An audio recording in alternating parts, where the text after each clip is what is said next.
Hi guys, welcome to another video. In this one I'm going to take you through a little bit about how we find files on our computer when we want to use them in our applications, and also about how we read text files. Now when it comes to reading text files, there is many ways you can do it in almost every programming language, and .NET's no exception to that rule. We can make it as easy or as complicated as we like. There's probably 3, 4, 5 ways I could think of doing it just off the top of my head. And also when you're reading text files, you might be reading a file, for example, that has text that's comma delimited, which is a common output from spreadsheets and databases. Or you might be reading a file that's in an XML format, which is very popular as well for a lot of enterprise applications. But for today's demonstration, we're going to keep it nice and simple, and we're just going to have a plain ASCII text file, the sort of text file that can be created by something as simple as Notepad, for example, in Windows. So, without any further ado, let's have a look at how we might work with that. And we're going to do 2 scenarios. We're going to work with a scenario where we create the text file inside Visual Studio, and then we go ahead and read it. And then we're going to look at a scenario where we actually want to load a text file that's located somewhere on our hard drive, maybe created by another program or maybe created by the user. So let's start with the first scenario where we're going to do it all inside Visual Studio. So I'm going to create a new project using WPF, which is what we use for all our demos. And I'm just going to call this one reading text files.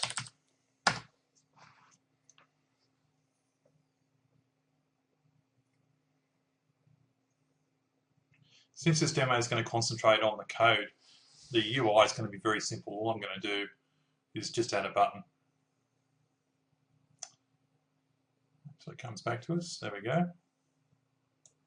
So we'll pop a button on here, and what do we call it? There we go. Let's call it read file.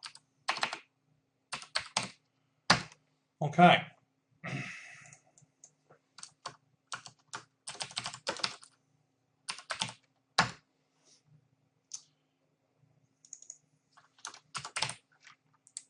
I'm feeling like I should do the right thing here, so I'll set the horizontal and vertical alignment to center, and I'll get rid of the margin as well.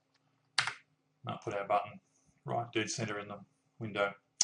Okay, so we'll double click on it now. We've named it, and we'll take us to the code view. Here we are. Now we're going to start off with just creating a text file and then checking to see whether our application can actually see the file. So I'm going to go over to the project here in the Solution Explorer. I'm going to right click on the project name, and I'm going to say add new item. That's going to bring up our list of new items, and one of the items that you can add is a text file. So to save a bit of time, up here in the search box I'm just going to type text, and anything with text referenced in it will appear. And I'm just going to select text file for C#, and I'm going to name the file names.txt and click add. Okay, that's just created a blank text file, which it's opened for us automatically, and put the cursor in there so I can go straight ahead and start editing the file. So all I'm going to do is add 3 names into the text file. That's all I want to add to it, so I'll just close that window and save the changes. There we go. And currently the text file is sitting in our project as what's called a resource. So I can see that if I click once on it and look at its properties and see its build action is set as resource. Resources are really handy in .NET and in Visual Studio. Essentially it allows us to take various types of things, most commonly things like images and various types of multimedia, and actually add them to a resource file that's compiled and actually made up. It makes up part of your final output of your project. In this particular scenario, I don't want that. I'd actually like this text file to be basically standalone. I do want it to deploy with the application, so when the user installs the application or runs it, it will find the text file in the right location. But I don't want it to necessarily be part of the project. I'd like someone to be able to, for example, open this text file up in Notepad and make changes to it and save it and put it back in its place, and have the program be perfectly happy with that. So what I'm going to do is change its build action from resource to content. also need to make sure that the file is actually copied out when we are running the program, say for example in the debugger, or when we're running the application in its release form. Now what I mean by that is that when you actually run the program as it stands now, I'll just bring up a folder here for you. So on my particular computer I've got here, I've configured my projects to run on the D drive in a folder called Visual Studio Projects. If you haven't changed your computer settings on your machine, you'll probably find that yours is sitting on the C drive. From memory, I think they're in Documents. So mine here anyway, I've been set up for the D drive. So if I go in here and have a look and find the project that we just started on, which is reading text files, there's the actual project. It creates a folder called bin for binary, and inside that there's the debug folder, and there's actually where the executable will be when I press F5. So when I press F5 and compile the application, the executable file will be placed into this location. By setting my text file to content, and then by also setting the copy to output directory here to copy if newer, what's going to happen is that text file will also be added there. So the application then will be able to know that the text file it's looking for is in the same location as the actual executable. Now that doesn't matter if it's on the D drive like it is in my machine, or it's on the C drive on yours, or it's on the E drive, or wherever it might be. It's going to go looking for that text file by default, where the executable is, as you'll see in a few moments. Okay, let's go back to our project here for a moment. I'll just close that window so it's not distracting me. Okay, and what I want to do now is I want to check to see if that file's there. So I'm just going to run the program first of all. It's not going to look terribly exciting, it's just going to be the main window with a button at the moment. But what that should have done, again when we bring across that folder and have a look and refresh it, we'll see, there's my projects, reading text files, bin, debug. We can see there are a few extra files been added. There's a debugging file here that's been added. It's a debug database. There's also an application file, that's the actual executable. And of course, here's our text file. And I can open it up and show it to you, and it's opening up just here in Notepad, which is what I've got as the file association for text files on my computer. And it's just a normal text file, nothing special about it at all, which is great. All right. Now, there's some scenarios when you go to run your program in the real world where you'd expect that name file to be there, and it's not. It could be that the user's renamed it, or they've deleted it, or something's corrupted it, and whatever the case may be, you can't access that file. Now, if you write your code just assuming that file's going to be there, and it doesn't find it, then what's going to happen is your program's going to crash. So we need to do a little bit of a sort of precautionary step and actually check to see that the file actually exists before we go ahead and do anything else with it. So what I'm going to show you now is how we can check to see if files exist. I'm going to do an if statement, press tab twice, and in the condition there, I'm going to use file dot, and as soon as I did that, of course, the file didn't show up the way I wanted. The reason why is because this is actually part of a library called, or a namespace called system.io. So I need to add that namespace up here with the using statements. Or I can use that shortcut we've used before where you just hover over it, bring up the blue highlight there and say add using system.io. As soon as I do that, it'll turn light blue, which tells me it recognizes it. Now I'll try again. So if file.exists, and this method has really one purpose in life, which is simply to check a path that you give it, and it will come back and say whether it could find it or it couldn't find it. That's why I've made it part of my if statement, because it comes back with true or false. Now, the file I'm looking for is names.txt. One of the handy features is if the file you want is actually in the same location as the application that is running, it's very simple to actually go and look for it. You just simply have to give it the name. And again, because the name is actually a string, I need to make sure I've got that in quotes. And what that's going to do, essentially, is if it does find the file, it's then going to go inside the if statement and you can put the rest of your code. So let's just, as a temporary measure, let's just put a message box in there and let's just say file found.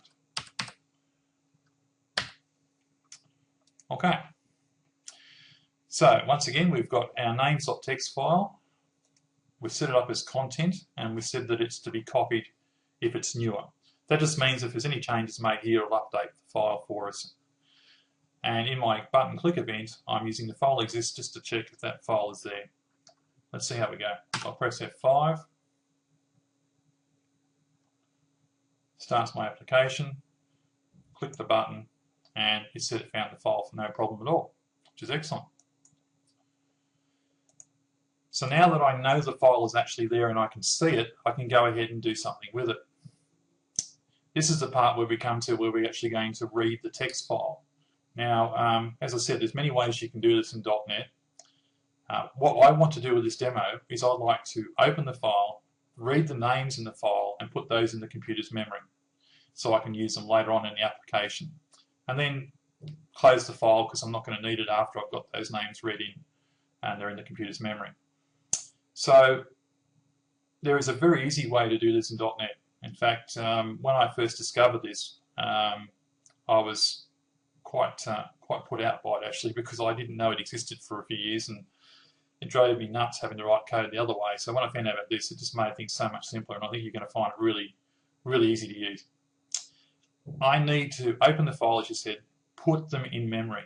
So I have to have some object or some way to keep this list or collection of names.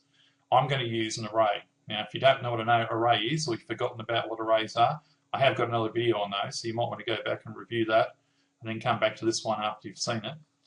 But basically, arrays are a bit like a variable, except that they can store more than one item or object, or whatever you want to call it. So I'm going to create a string array, because these are text files. There's a text file with names in it.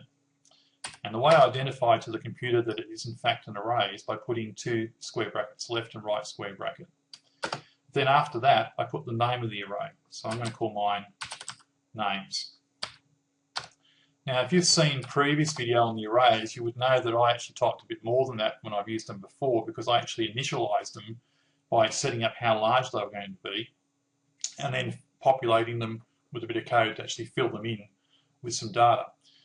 Because I'm reading this information from a text file, I can't be sure at the moment how many names I'm going to discover. There might be 3 is what we've done here, there could be 20. So I'm not going to set that array to a specific size right now. I'm going to work that out when it comes time to reading the text file itself. Okay, so let's go down here. I'll just take out that message box that we had there as a temporary measure. And now what I'm going to do is read the names in from the file. So the first thing I'm going to do is say that we want to put them into the array called names. So names equals, and then file dot read all lines. And what read all lines is going to do is it's going to do what it literally says. It's going to read every line of the text file, and as it reads each line, it's going to pass it back to our array. So effectively, if you remind ourselves what was in the names text file here, Peter is going to be put into position 0 in the array, Mary into position 1, and Bob into position 2. Okay, it wants a path. So again, very conveniently, if the file I'm looking for is in the exact same location as the application, I'm just going to give it the name of the file, just like I've done there. Okay, that's it. That's all you need to do to read that file. Open it, read it, take the names out and close it. Couldn't be any easier, to be honest. Now, how do we know that the actual names have gone into our array? Well, there's a couple of things we can do. We could code a solution to show you that, and I'm going to do that in a sec. The other thing we could do is use our debugger and see what happens when we look at the names array in the debugger. So let's start off by actually using the debugger. So I'm going to put a debugger there on the line. Press F5. Okay, there's our UI. I'll click on the button. The program's executed and is now sitting on the line where it reads the text file into the array. If I hover over the array at present, it'll say null. That's saying that presently it hasn't been populated with anything. That's not going to happen until we go to the next line of the code. So I'm going to press F10 to do that now. So now we're going to, press that F10, which I've just done, or you can use the shortcut up here in the taskbar, menu bar I should say. You can tell I'm doing this after dinner, a bit tired. Okay, so I've moved down the line, and let's have a look at the array. If I hover over it now, you can see now it says names, and it's got it there string 3. And I actually can open up the array, and when I do that, I can see position 0 is Peter, 1 is Mary, and 2 is Bob. So I know it successfully read the file, no trouble at all, which is great. Okay, how could I go through and read those names in code rather than just doing it through the debugger? Let's have a look at how I do that. I'll turn the debugger off there. And what we can do is something that we've used a few times now in class as well, and there's another video again that covers this, which is the for loop. So I'm going to type for, press tab twice, and what I want to read is the names array. So the bit I need to change here is the length. I'm going to select that. Now, if I know the array is got 3 names in it, then obviously I could just put 3. That's going to loop it 3 times, and we read 3 names, we're sweet. The problem with that scenario, of course, is if someone deletes a name or adds a couple of names to the list, then we're still going to read 3 regardless of what's actually in the file. Or if we've got 2, we're going to try and read 3, which is going to create problems. So what we really want this loop to do is to be smart enough to realize how big the array is and to loop the number of times it needs to cover all the positions that are in the array. And again, .NET lets us do that. If I put the name of the array, which is names, and then put dot, I can just simply say length. And that'll come back and tell the loop exactly how many items are in that array. Okay. To see them, let's do a message box so that we can actually see them on our GUI. So I'm just going to type in messagebox.show, which you've all done quite a few times by now. And I'm going to put in the name of the array. And for the position, where you'd normally type, 1, 2, 3, or what have you, I'm just going to put I.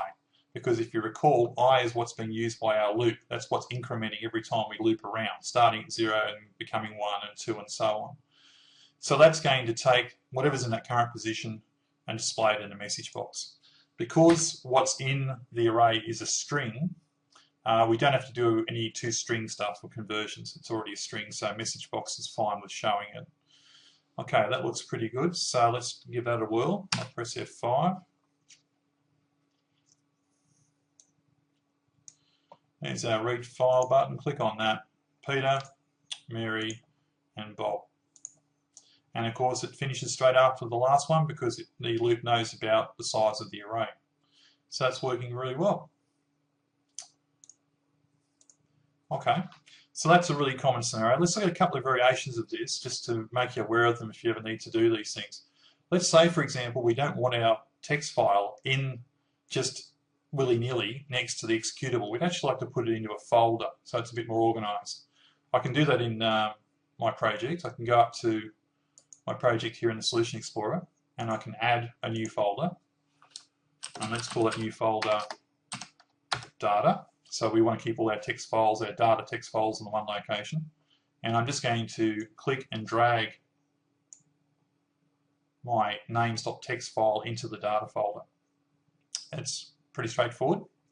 Of course, now I've done that, I've changed the location of the file. My code's not going to work. What's going to happen is the file.exist is not going to be successful because it's going to be looking for names.txt in the root level of my project, and now, of course, it's in a folder called data.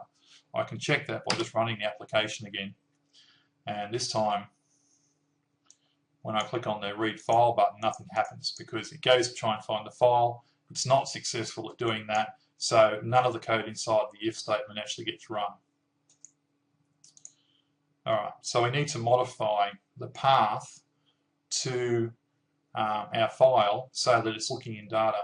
And again, because this is actually on the same path as the actual application, it's very easy to do. All I've got to do here is put data \names, and that'll fix it, like so. Okay, so we'll try that again.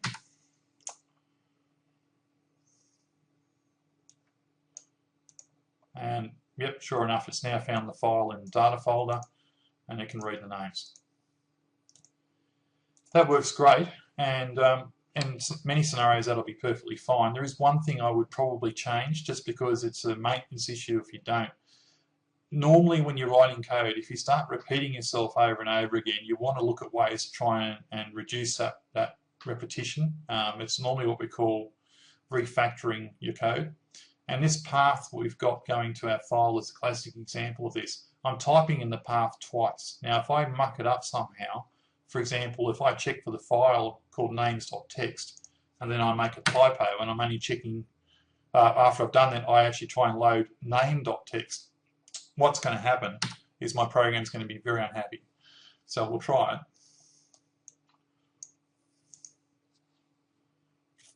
And basically it crashes because it passed the first test, it found the file, but when it went to read the file, I'd made a typo and it couldn't find it. So what I would tend to do in that situation is I would set up a string within this particular method, or this click event, maybe called, where is it? File path, and I would set that to the actual location. So I'll just copy and paste that, like so. And then wherever I have the actual reference to the file path, I would just simply replace it with that string variable file path. The beauty of this approach, of course, is that I now know that it's going to be applied consistently. Any changes I make there on that particular local variable is going to be used, and in both checking for the file existing and also in checking that the file is actually loaded. It just helps make the maintenance a bit easier, stops silly mistakes from creeping into your code, which can happen sometimes if you're doing a lot of alterations to your code, you're getting a bit tired and you're editing away and you accidentally change something you shouldn't have. This just makes things a little bit easier. Okay, so that's all well and good if the file you want to load is in the same location as the application you're deploying, basically. Of course, in the real world, that's often not the case. You might have a text file sitting somewhere completely different to the application. Maybe it's in My Documents, maybe it's an application file, so it's sitting in the application data folder on C drive. Maybe it's sitting on a shared network drive somewhere. Wherever it might be, you still want to be able to access it, and you still would like to be able to use it, just like we've done with this one here. So let's have a look at how we might go ahead and do that. So what I'll do first of all is I'm just going to do a little bit of file management here, obviously. I'm going to go into my Documents folder on my computer, and I'm going to set up a new folder called Data, and I'm going to create a text file there as well. Now I'm creating a new text file because I want to make sure that this actually is reading this particular text file and not the original.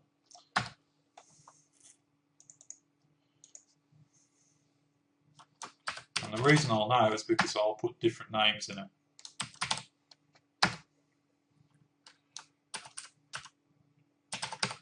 Okay, so we've got Lynn, Sue and Robert. I'll save that. Now notice this time I created this text file completely out of the application. I haven't gone and added a file to the project or anything like that. So this is very much a text file that's just been created in Notepad like you'd expect to find when people are just working on their computers and just trying to create plain text files. So now I need to point my application to an entirely different location. It's no longer wants to go to data names.txt. We want to go to My Documents essentially and do it. There's a number of ways you can do it. I've shown people in the past perhaps a slightly longer way of doing it, which is where I've just simply gone My Documents, clicked up in here, which gives me a bit of a path name, and then I've started copying and pasting that in. It kind of works, but actually in .NET there is a really cool feature that will do it for us, and now is probably a good time as any to introduce that to you. So let's go ahead and modify our program so it can read that text file from the new location. I'll take out the actual reference to data and names.txt that we were originally using, and we'll go ahead and create a new one. So the first thing I'm going to do is I'm going to create another temporary variable, if you like, called app data folder. And I'm going to say that's equal to something. Now, .NET can actually come back with a list of default locations on your computer, and it's quite smart about it. It knows about roaming profiles, for example. It knows about locations of special folders, like where your pictures happen to be, like my pictures and my documents and stuff like that. It's aware of all those things. They're called special folders, and that's actually how we use it. So let's have a look at how that works.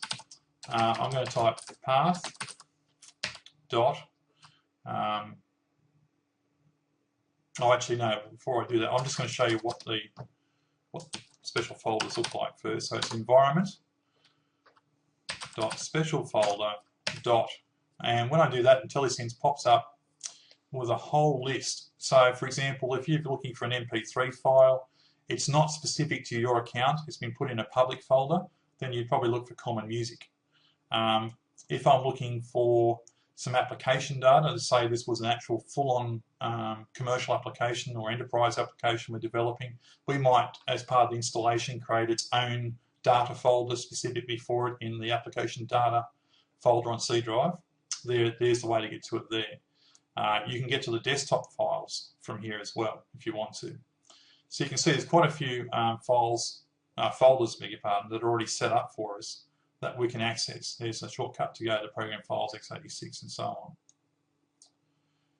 which is pretty cool. And that also means if someone's gone to the trouble of configuring their particular machine and actually relocating some of those special folders, say to the D drive to free up space on the C drive, your application isn't going to mind in the least. It's still going to work just fine.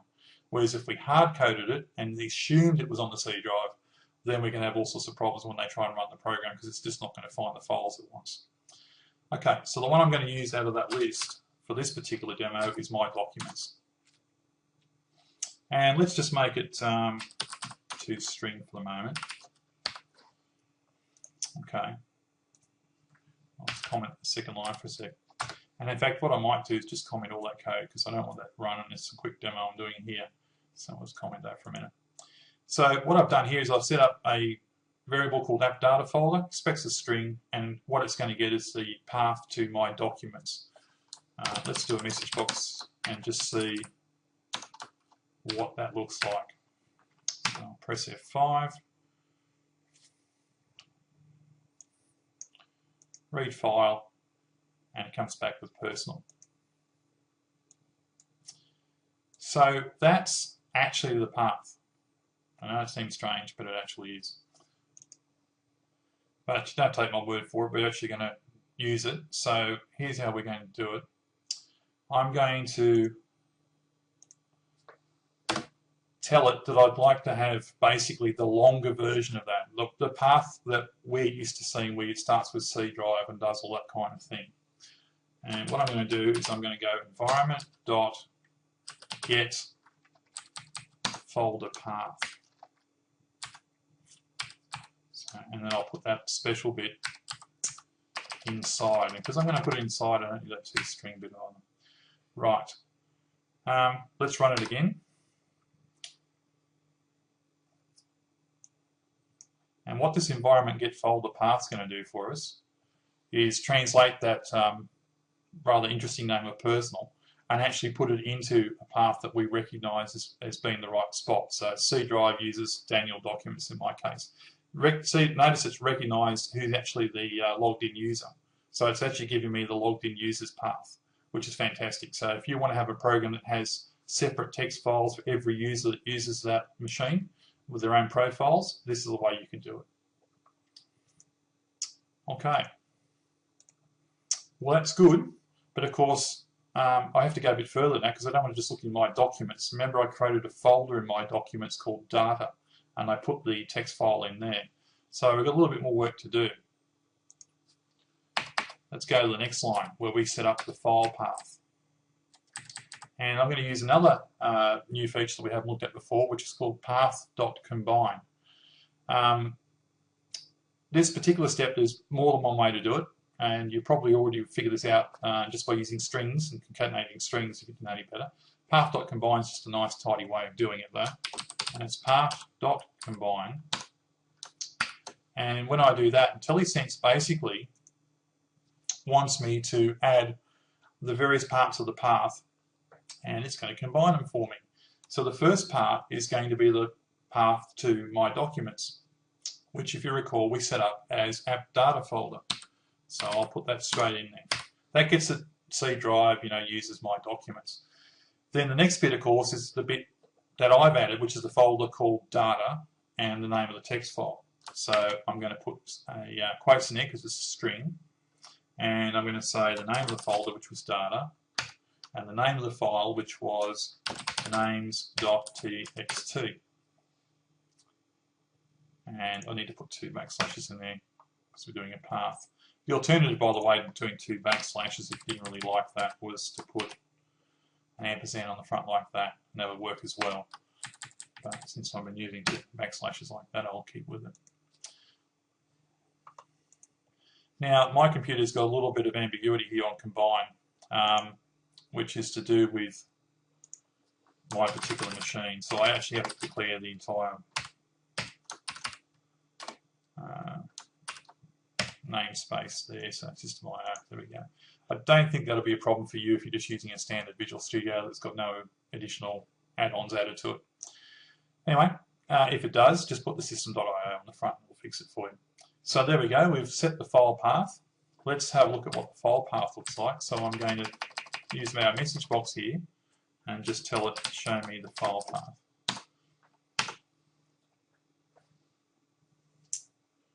Run the program. And there we go. So it says the file should be in C drive, users, Daniel, documents, data, names.txt, which sounds pretty good to me. That's where I put it.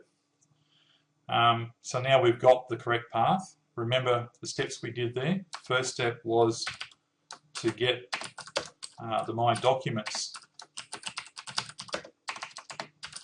path in that line there, and then in the second line, we actually, which is the second variable, we actually give the data folder and file name.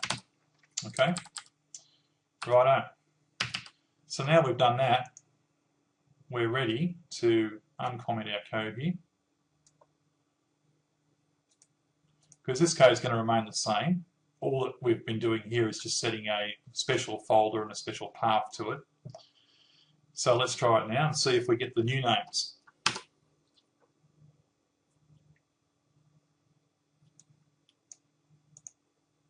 Lynn, Sue, and Robert. So, yep, that's the 3 names that I put in the My Documents folder. The great thing about the code we've just written, by the way, as just a reminder, is that we can now edit that text file. So I've got my Documents folder open here, data names, bring it up in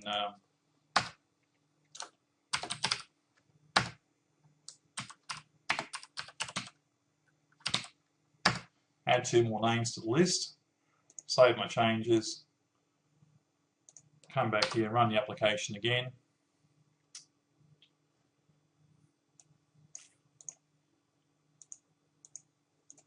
And the program has no problem at all. Remember, the array is being resized automatically to length, so the loop knows how many times to loop around. It's setting up the array large enough, just large enough to take all the names, and then away we go. So this is a great way of doing things when you want to have, say, custom settings you'd like to read in, or you want to give the user the ability to put information into the computer in a nice, simple way. You don't want to have to go through a database and set up tables and write records and stuff like that. You just want to be able to load something as easy as Notepad up and type some stuff in, and it just works. It's a really great way of doing those simple little projects like that. Hope you found it useful, and I'd encourage you to have a go at it. Do try some of the other special folders as well, just so that you get a feel for how they work. It's really good also to try, for example, the app data special folders. You can see how that works with roaming profiles and things, which is kind of cool. And we'll see you in the next video. Thanks.